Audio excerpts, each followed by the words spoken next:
Hello, people. Welcome to another edition of Chorkor Millionaire. In this series, I'm bringing you live interviews of testimonies or success stories of people who have been on this journey successfully by way of jackbarring from one country to another. We want to just get into or take a deep dive with them to learn how this happened, how they did it, what cost did it come in terms of traveling, what was the cost of doing all of this. And are there lessons they can share with us, which will be lessons for you as a newcomer or somebody looking to embark on this journey? Today, I have an interesting personality here. So let me go straight to the conversation. Welcome to my channel, sir. Thank you. Thank you very much. Good. What is your name? My name is Joshua Ansa. Joshua, what country are you from? I'm from Ghana. Ghana in West Africa, my country. I'm happy. Yeah. I'm from the Volta region originally. What about you? Oh, good. So I'm half Jessica and then half Mampong. So, so we have something in common, a lot more, right? Yes. Nice. Good. Joshua, I'm in my mid-30s. What about you? Well, I would say late 30s. Late 30s. You are my big brother. Thank you very much. Yeah. Joshua, today, you have a story that we want to share with people. I know it's quite a story. So quickly take us through. Which country are you connecting from right now?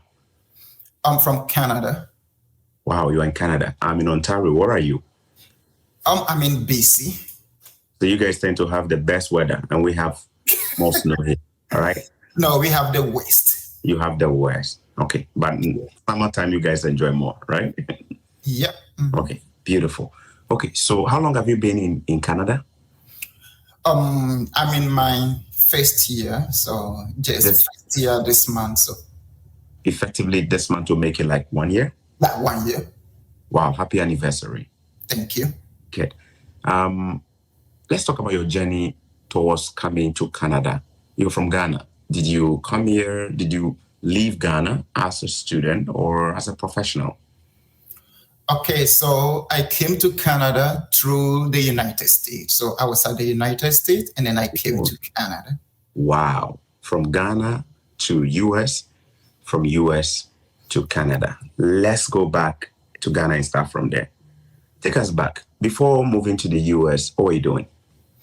Okay, so I was a school teacher in Ghana. So I was like high school math teacher in Ghana. That was my job. Nice. Were you teaching elective maths or core mathematics, as we call it? Yeah, core math. Core math, okay. And were you which place were you teaching at? If you don't mind me asking, if you'd like to mention the name of the school or the region, at least the region or city. Yeah, so I was at Bekwai, which is in Ashanti region, Wesley High School. Wesley High School. How long were you teaching there for? I was at Wesley High for 3 years. For 3 years. And prior to you teaching at Wesley High School in Bekwai, have you always been a teacher? Yes, I've been a teacher from 2010 after I've graduated from training college. So, and then all my teaching journey has been in the Ashanti region. So I was at Kwamai as a trained teacher. I spent almost, I think, about 4 years over there. In which school? That is Kwamai Anglican. Okay, and then from there? Yeah, Ashanti region. And then I came to Kumasi. Kumasi, I spent a year there. So I was between two schools, Texas and then Epia cluster schools. Okay. So that was, I didn't spend much at Epia. So just about 2-3 months there, I moved to Wesley High. Okay. And were you also teaching mathematics in both schools? Yes, both schools. I was teaching mathematics, but those schools were basic school. So at times you take other responsibilities, teaching other subjects as well, but the main was mathematics. Yeah, utility teacher, they use it everywhere. They send you wherever they need it, right? Yeah. I did teaching briefly when I left secondary school in Ghana. I was teaching in Royal Home Academy in SCC Weja. In between Accra and Kaswa. And I was assigned to primary 5, which is elementary 5 or stage 5, right? Or grade 5. and I was a class teacher. I had to teach everything, including French. I taught everything from math to science to religious and all civic education. I taught all of them, including French, and it wasn't easy. So I understand what you mean there. Let's talk about your credentials. What credentials do you hold from Ghana in terms of academic training? Okay, so before I moved from Ghana, my highest credential was Bachelor in Education, but I was taking my Master's in Education before I finally moved. So I've left with few papers to write. Okay, all right. Bachelor's of Education, B.Ed from which school? Valley View University. Valley View. And what time were you there? What year group? From what time to what time? So, between 2011 to 2014. 2011 to 2014. The decision to move to the US. What informed your decision to move to the US? Okay, well, actually, I wasn't thinking of moving to the United States, but I had a friend way back when I was a student at the training college. That was also College of Education. They used to come there from United States to have a program there a year. So we met as friends there. So we continue having normal friendship conversation. So he one day introduced me that, well, you could come and teach here. So he sent me the link to apply. And then I started the application, and then God helping me, I went through everything successfully. Wow. God bless that, your friend. Yeah. Good. And was it somebody you went to school with? Was it somebody you grew up with? Or? Okay, so like I said, he's an American. So they have a program called iFresh. So they used to come to Ghana and then go to various teacher training colleges, and then they stay there for a year.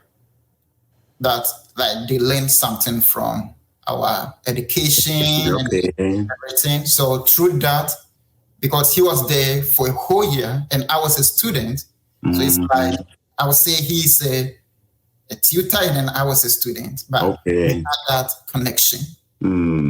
I see. All right. Thank you. Now, he guided you through the process and you applied. What kind of visa did you apply for to come to the US? Okay, so the visa is J1 exchange visitor. J1 exchange visitor. And what was the duration or the validity of that visa? Was it the 1 year, 2 year, 3 year, 4, 5? What was it? Okay, so the validity is for initial 3 years. And then you have the possibility to extend for another 2 years. So in total, you're going to have 5 years. So your extension will depend on whether you want to extend or your school wants to like extend it for you, or your sponsors are ready to expand. So like you have to agree to it, your school have to agree to it, and then your sponsor also have to agree to it. But I guess they do it because they need you. Okay, so you mentioned school and you mentioned sponsor. What's the difference between the two? The school, I understand your employer, right? Yeah. And then the sponsor, who will be the sponsor here? So the sponsors are also organization that has been selected by the United States Department of State to recruit teachers for the United States schools. Okay, sure. Thank you very much. And if you don't want to work with the same employer, or if the employer says they don't want to renew for you, what happens? Do you get a chance to change to another employer for the 2 years that is left for the renewal? Yes, you have that chance. If your employer is not ready to renew it for you, then the sponsor will help you find another school that is ready to get you in. Okay, thank you. Now, take us through your application process. And if there were any challenges, we'd like to know. Any challenges you faced during your interview process? Okay, so the application is like straightforward. You apply to the sponsor first. And And then the sponsor will have to assess your credentials, interview you, and make sure you fit for the position. And then the sponsors are going to advertise you to the schools.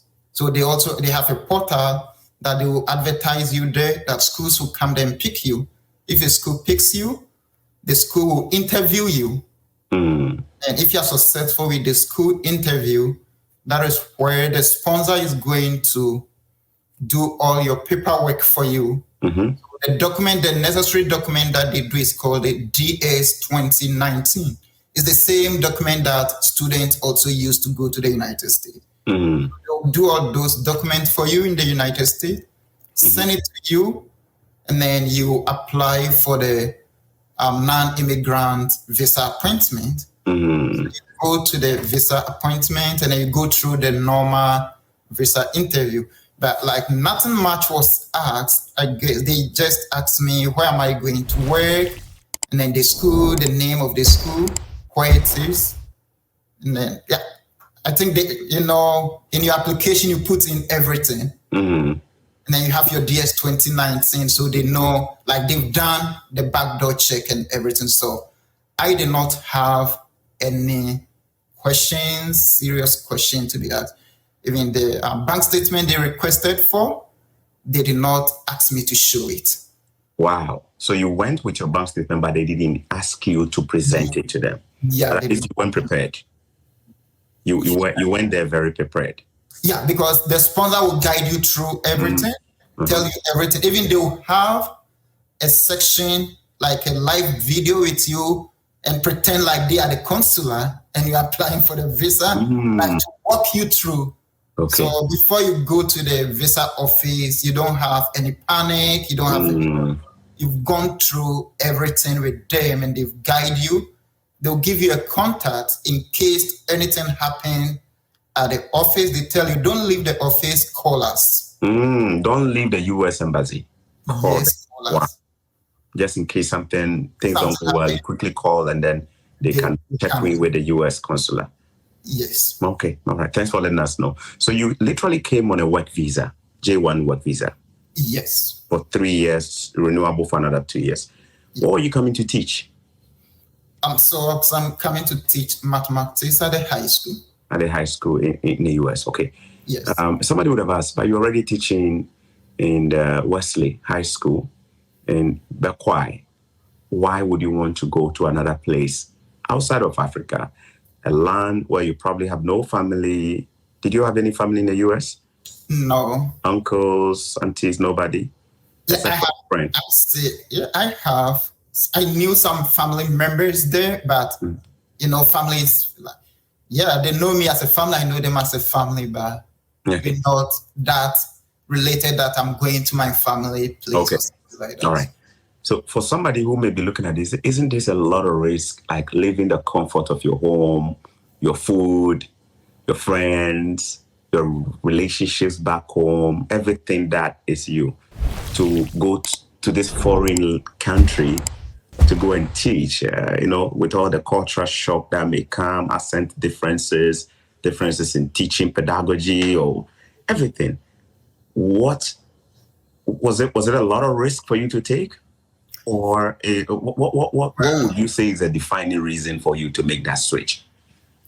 Yeah, so like you said, it's a lot of risks, but in life you need to make some risks to move forward. And then, as we all know, I wouldn't say Ghana was bad for me because I was working. I had what I needed. I saw this as an opportunity that if I'm able to get to this point, I may be able to do more for myself and then for even those around me.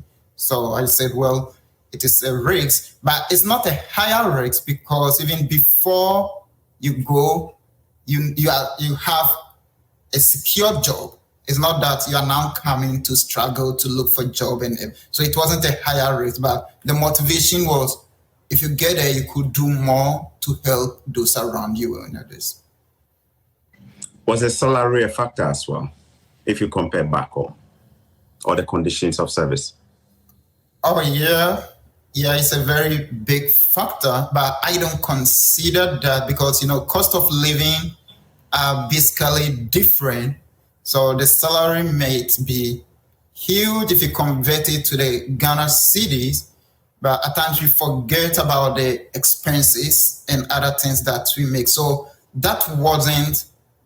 was a factor, but it wasn't a big factor. What makes it big is that at least if even you are able to save small, you can do something to help others. That makes it a very big factor. All right. Okay. Thank you. Now, if you can just run us through some numbers here. For somebody who is teaching, say, in a high school or maybe, so the J1 visa, what are the different levels that people can come in and teach you that? Is it only high school or you can come to the elementary level as well? Yeah, so in the United States education system, they have what they call K-12. So the K-12 is from elementary, that is grade 1, up to high school. Okay. Grade 12, so grade 1 to grade 12. Okay. So the J1 is for K-12, and some pick even for the nursery. So I would say from nursery up to K-12. Okay. For the teaching side, the J1 is a broader visa, so they have many categories for it. But for the teaching category, some J1 even work at a hotel, some work at it's very broad. Yeah, some students can even get J1 for summer interns and all that. But for the teaching category, up to the high school. Okay, all right. Thank you very much, there, sir. Now let's talk about the numbers here. What is the average salary for somebody teaching in high school without using you as an example? What is the general average salary, depending on where you live or just national in US? And then what is also the average cost of living in a month? It's going to base on the geographical location and then the school district. Because in the United States, every school district, they determine the salary they will give. So on average, I would say for the year, let's take it from, and then it's based on your qualification to your certification and then experience too. So let's take it like someone with I wouldn't say zero experience, because zero experience, you wouldn't even qualify for the J1. So let's say someone with 3 years experience. Teaching experience, 3 years. 3 years teaching experience. And then first degree, let's take it from a first degree in general background or specifically in education. Yeah, you have to be in education. Some of the sponsors, if even you have a first degree in general and then you have teaching certificate, they will accept you. But some will want you to be in education. Okay, so without the background academically or the certificate in teaching, they won't accept you. Yes. Okay, got you. And at least some work experience, at least 3 years or more. Yeah, they take 2 years. They take 2 years too. Yeah, so it's from 2 years. Okay, all right. If you have 2 years, you qualify for the program. So just for the salary stuff, that was just using 3 years experience. Okay. So 3 years experience, entry level salary. I will just give that range again so that. Yeah. So I'm looking at different schools, and then we take it, let's say, from 35,000 to let's say 60,000, between 35 to 60,000 US dollars. Yes, depending on the school, the level you are teaching, and then the geographical area. Okay. All right. And for somebody who is alone, what could be the average cost of living in a month? If you're not a family person with kids, just you, what could be the average monthly cost of living? Yeah, so if you do a little calculation here, let's say housing rent cost you for the moderate or the lowest, will give you, let's say, $500. Maybe even you might not want to live at that place. $500, and then maybe food. So let's say monthly, your average, your insurance and everything, let's say $1,500 to $2,000. Okay, so if you extrapolate that, maybe in a year as well, when you do your math, between 1,000 to 2,000, depending on how much you spend there. You could either be close to $20,000 or a little over that, or even less than $20,000 for your living expenses. Yes. Depending on where you live geographically. Yeah. Okay, of course, if you have more family, your kids with you, your cost could go up. Exactly. Okay, beautiful. Now, in terms of your own accommodation, orientation, accommodation, and stuff like that, did you have any peculiar problem, or it was smooth for you?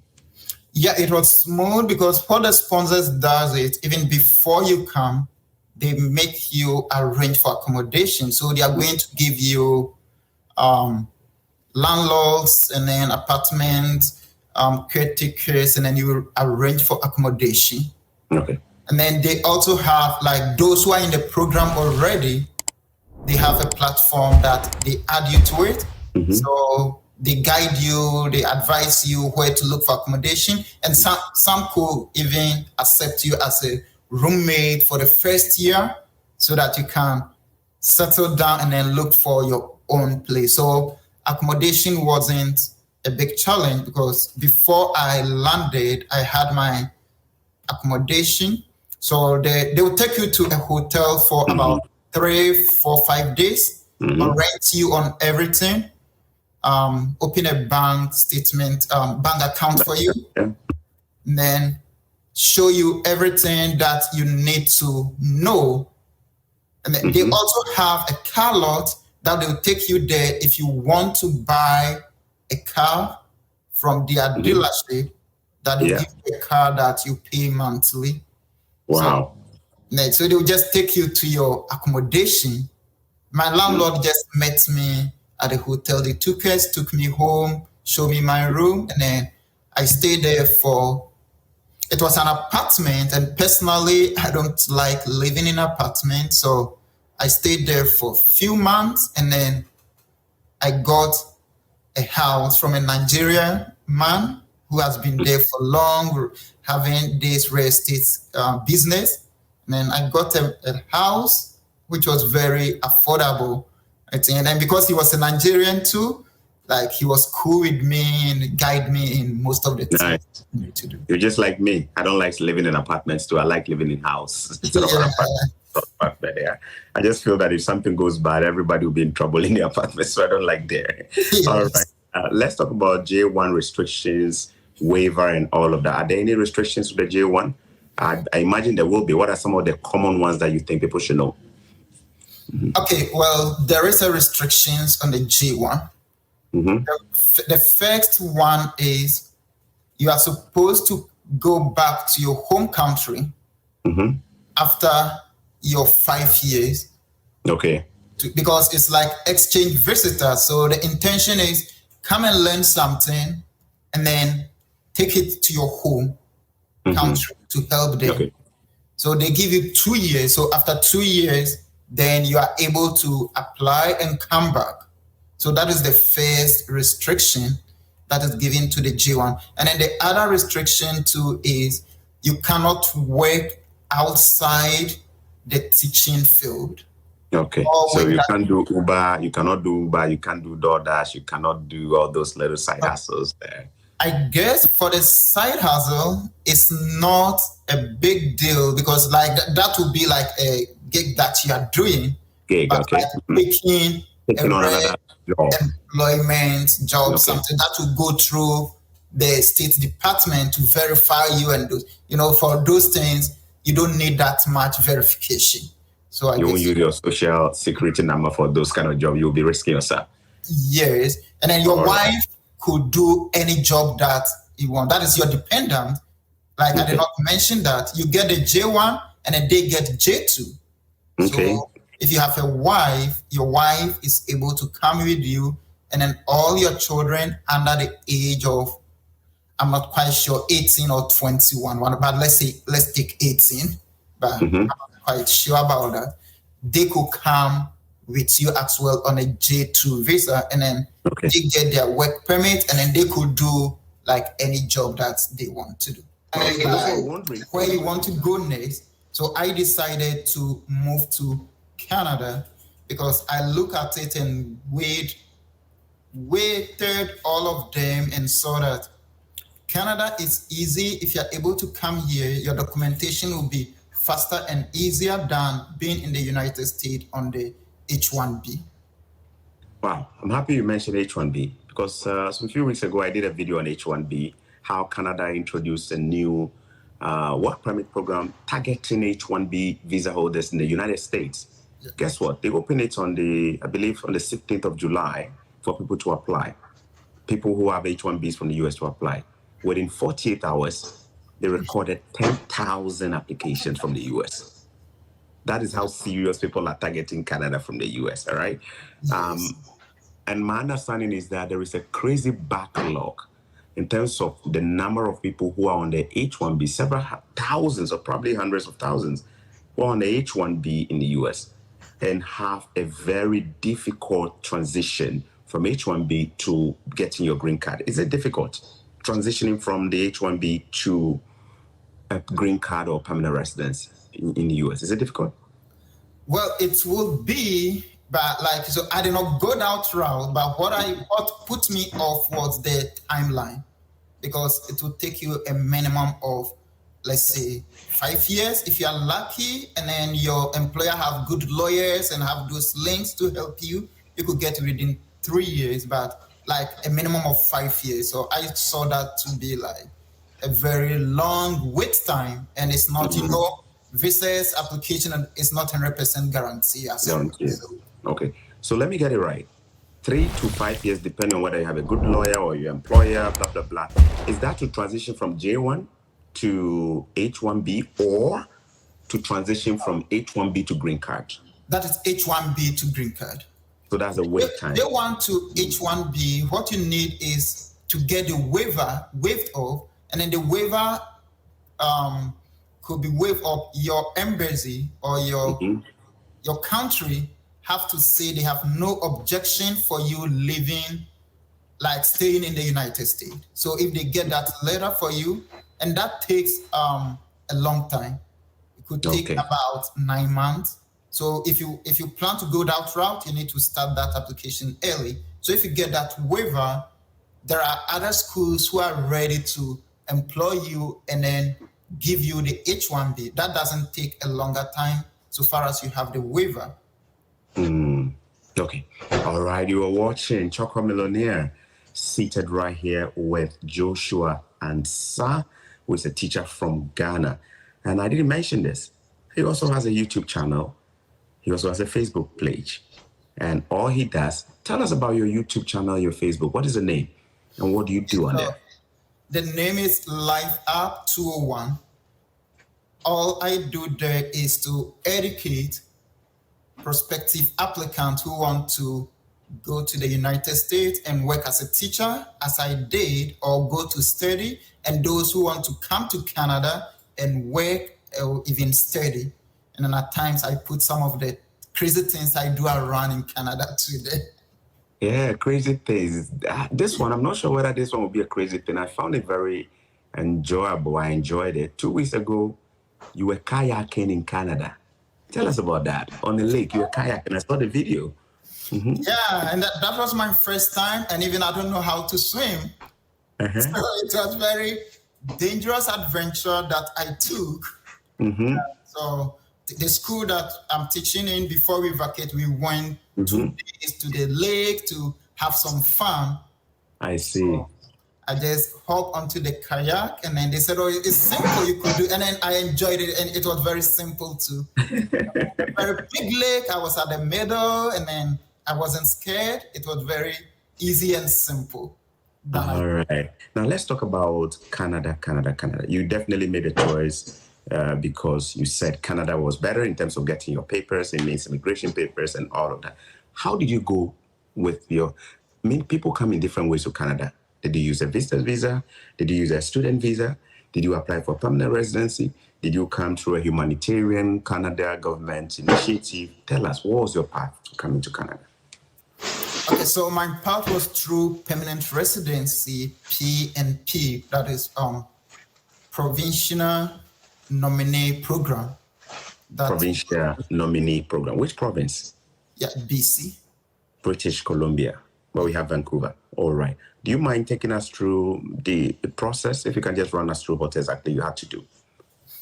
So what I did that paved the way for me is I initially did my teaching certificate in Canada whilst I was in the United States.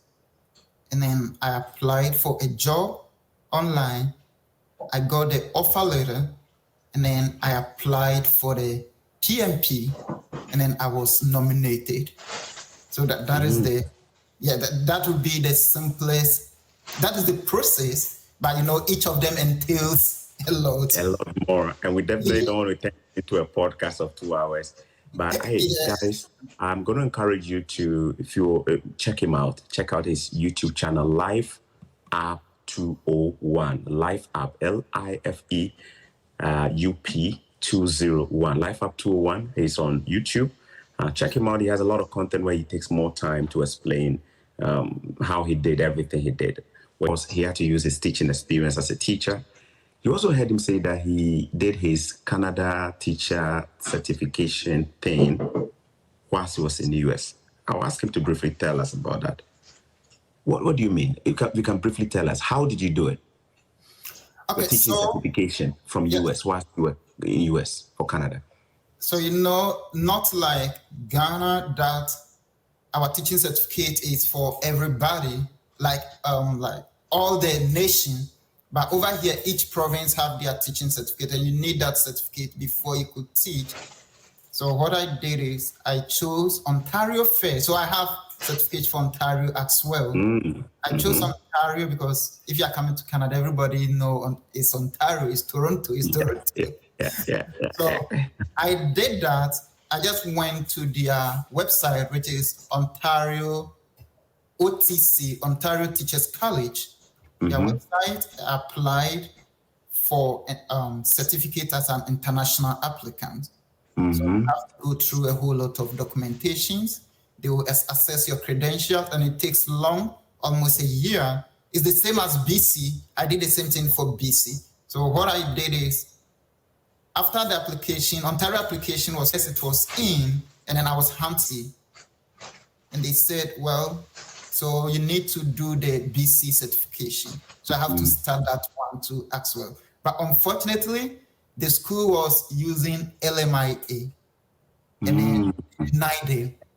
They paid their $1,000, and then they were denied the LMIA. So they couldn't continue with me. And then, you see, at times you have to be reading and watching some of these videos from what Chorkor is doing and what some of us are also doing. If I've had much info, I would have known how to go about it, because we could have done it without even using the LMIA. But I didn't know much information on that. So that went off. So now I have BC, I have Ontario, and I continue my search. If you say I did express entry, it did not work. I wrote my IELTS and then put in express entry. It was not working. I tried like a whole lot of route, and then it was not working, because you get to a point and then they need something, you don't have it. So you have to forget about it. And then this one worked out, the PMP, because PMP, their requirement is lower than the express entry. That's true. That works. So that is how that works. So you can apply for your certification if you're a teacher, even if you're in Ghana, if you're in Nigeria, wherever you are. Just go to the province website and apply for your certification. Some of them may not accept you because you are not in Canada, but most of them will accept you. So BC and Ontario, for that one I have it, so I can testify for that. They are the ones that you recommend that people start from as an international applicant who is a teacher. Yeah, I have that. So and then you don't do any test, they only assess your credentials, and then so no examination, just document evaluation. Can you briefly run us through the list of documents that you had to get evaluated? Yeah, so and then no one should take me on my words, because things keep changing. Thank you. So what you need, the first thing I know that cannot change is your credential evaluation. That is evaluating your transcript from your home country. And then your teaching license, what is called professional standing from whichever country or whichever province you've taught, professional standing. So Ghana now, we have the license office that give teachers license. So you need to get that professional standing. And then you get references from all schools that you've taught. All schools that you've taught, they take references from there. And then the rest will be all the your certificate and then your background, like your biography that you put in the application. But it takes a longer time for it to be assessed. And it's not free, you pay. And then BC, you pay every year, BC and Ontario, every year you pay your dues to maintain your certificate. So though I've held the Ontario certificate for hopefully about 3 years, I paid $200 every year, though I've not had any employment. You've not used it, but you're still paying just to hold it. But when you lose it, it's another process all over again, right? Yes. I see. So that is that same fee for British Columbia, $200 a year? No, British Columbia is going to be, it was $80. They said they will increase it this year. So it's cheaper. It's cheaper in BC. Yeah, it's cheaper in BC. Which evaluation agency organization did you use? Did you use one from Ghana or you had to use one in Canada? Well, I used the one in Canada, WASE. World Education Services. WASE, that's what I used. So that is also about $200 to $300 range there, right, for evaluation? Yes. Okay, all right. Thank you very much. And you said it could take up to a year. So would you recommend that people do it early as they are even outside? Yeah, you do it early. And then the good part is most of the schools, if they see you've started your application, they can still take you whilst your application is in the process. So that is okay. All right. Now tell us about job in Canada. How did you land a job? Did you get somebody recommending to you, or you also watching videos or researching? And how? Tell us about that. Your job in Canada, first job. Yeah, so that is researching. So in BC, they have what they call Make a Future. It's a job just like Indeed, so that they go and put their vacancies there, and then you apply to. And at times too, they have this thing, job fairs that you can attend online, and then you have the chance to talk with the employers. So that was where I had all the job that I've had in Canada. Actually, after I started searching, every year I get jobs, but you still need some documentation to go through immigration. So it's very good. So just go and start. That one trick is you can apply for the job, but for the job fair, and that helps a lot because you get the chance to meet them one-on-one, talk with them on video call and do stuff. But if you're outside Canada, it doesn't allow you to apply to attend for a job fair. So what you do is you just lie that you are in Canada. Yeah, it will open a way for you to have that job. But you can still apply whilst you are outside. And then yeah, it's just like Indeed, you build up your resume, your portal and everything. So you just click apply, and then your document just go to the employer. They review and then they get back to you. Okay, so if I get a job, if I apply and I get a job, my certification with WES is also going through well, and I have the two. Do I also have to go through a PMP like you did with Ontario or BC, or I can also try using it to do the work permit application using the LMIA? What would you recommend here? Give you a I know you've talked about it already, but for somebody who hasn't gone to the US, want to try this from, say, outside of Northern America, what would you recommend they do? Okay, so you can use the PMP or Express Entry or LMIA or they have LMIA exempt. LMIA exempt. That was the actual one I used to get I got my first work permit, because the PMP takes a longer time. And, schools too, they deal with time. So I don't have to wait and then get a PMP work permit before I come. So I had a visitor visa to Canada, so I just flew in, and then we did a flag pull on LMIA exempt using the India Act. So there is something that some of the schools are eligible, especially those First Nation schools or smaller community schools. They are eligible, but they don't know. So you, the applicant, most of the time you have to educate them on it. Let them know it's possible that this could be done. And then at times you even go, I remember I have to go to RCC website, download documents, screenshot, send to employer, like proving to them that it's possible you can do this. So at times you have to do that if they don't have any idea about it. And even at times you have to sacrifice and let them know if I need to even hire an immigration lawyer to assist you. I'm ready to do that. Let them know. You are very proactive. You are very proactive. You know why? I kind of like what you said right now. There was a student who just graduated and was looking for a certain type of document from the employer here in Canada, so he can use it to do his permanent resident application. Now the employer said, "Oh, I'm not sure that can be done." The employer was sure that it's not possible, but this student has watched videos and knows it's possible. So the student had to go and get information and go and show to the employer that this is actually on IRCC's website.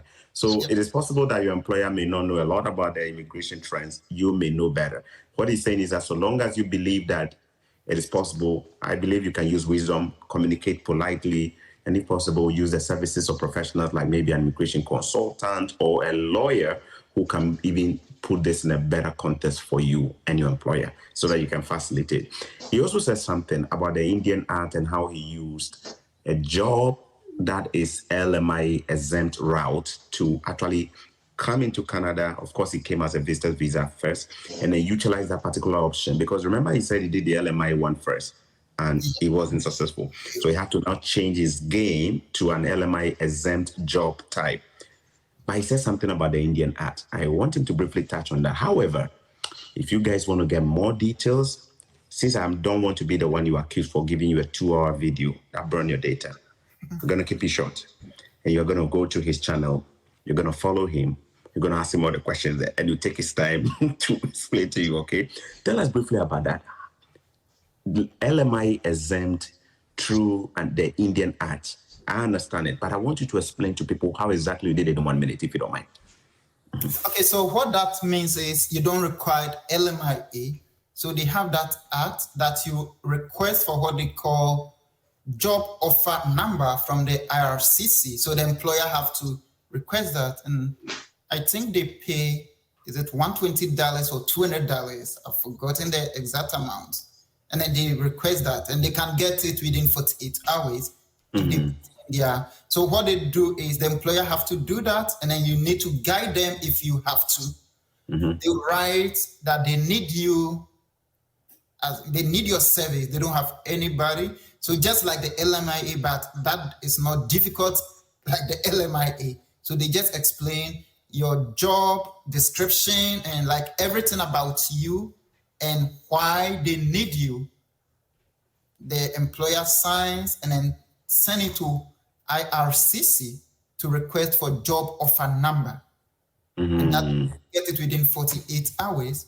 So after they've gotten that, then meaning you are exempted from LMIA. So if you turn in your work permit application, we are not looking at LMIA, we're just looking at your credentials. Do you qualify to do this job in Canada? If you qualify, then they don't have any objection to refuse you unless they see something that they have to investigate or something like that. Okay, so you got the document, LMI exemption, the job offer, and you did a flag poll. Which of the borders? Did you go to the one by Seattle and Vancouver? Which of the borders did you do?